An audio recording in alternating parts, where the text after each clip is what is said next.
field architecture, apart from being this series of events here in this building, is also a traveling workshop. So in the last 2 years we went to several cities in Europe. We got invited by Matthias, for example, to go to Berlin.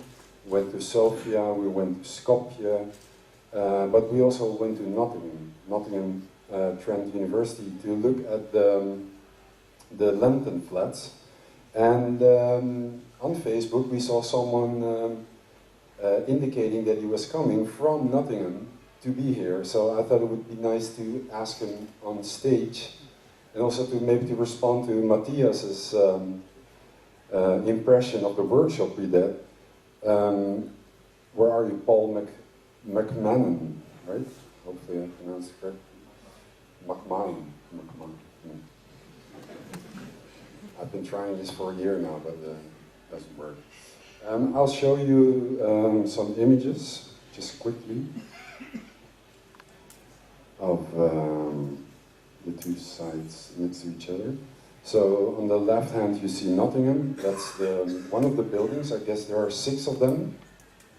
Yeah. The Lenten flats. Yeah, there were 6 buildings. They were constructed in the 60s, and they're now on the verge of being demolished. They're going to be demolished from the top down, so they're not going to blow them up or implode them. They're going to slowly, step by step, remove them. They were initially a fantastic addition to the city. They cleared up huge slums, which had been a problem for several decades, and they were quite exclusive initially. You needed 2 references to get into the properties, but today people living there are all suffering from major problems, mental health problems, long-term unemployment. So there's people here that live here that do have jobs, non benefits, but predominantly there's a kind of, it's almost like a dumping ground it's become for people that are disadvantaged in society, and it's really just amplified existing problems. So yeah. Maybe you could also say a little bit about what we encountered. You were one of the participants in the workshop, and we talked to some of the residents. So here again you see Berlin and Nottingham. So we went there, we talked to people, what was their response? So maybe also compared to Berlin, where they were very hesitant, almost aggressive at one point, that we might accelerate the gentrification of the area. But what kind of people live there? I think the people that lived there were pleasantly surprised that somebody took an interest in them, and they were resigned to the fact that they were going to go. It's inevitable. There's nothing to be done to save them. And for quite a significant period of time, they've been living in awful conditions, no heating, very expensive, noise, just the general aesthetics of the place were appalling and conducive to problems, psychological problems as well. So they were delighted that people were showing an interest in wanting to investigate, and I think that they felt that they were, for the first time, being taken seriously as a group of, as a community, as residents. Of course, they've been consulted before, but you know, the decisions had already been made prior to them being consulted by the various agencies and spokespeople from the council. So yeah, they were quite sad.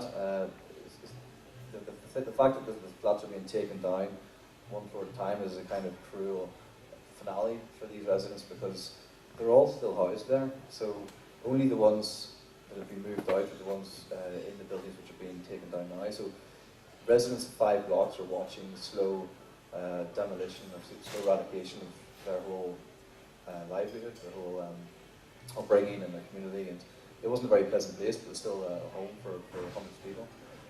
And the new build, which is taking the place of this existing complex, only facilitates maximum, I think, 2/3 of the residents. It might even be less. So there's still question marks over where all these people are going to go. Hasn't been resolved. The issues surrounding grouping these people together and what comes out of that hasn't been resolved either. So it's almost like sweeping over major problems, which made it such an interesting case study under the carpet, and just kind of giving it a superficial, shiny, new facelift. So you can probably do another case study on this in 10 years' time of the development. So what will the place look like a year from now, do you think? Well, the plans and the drawings and everything else are all available to download. It's a much more suburban-looking development. A lot of low-rise buildings, 2-3 stories maximum. space, gardens, avenues. It is a more, it looks like a less intimidating environment, and I think that's one of the strong reasons why this thing was brought down, is because of the overall stigma, obviously popularised by movies such as Control and This Is England.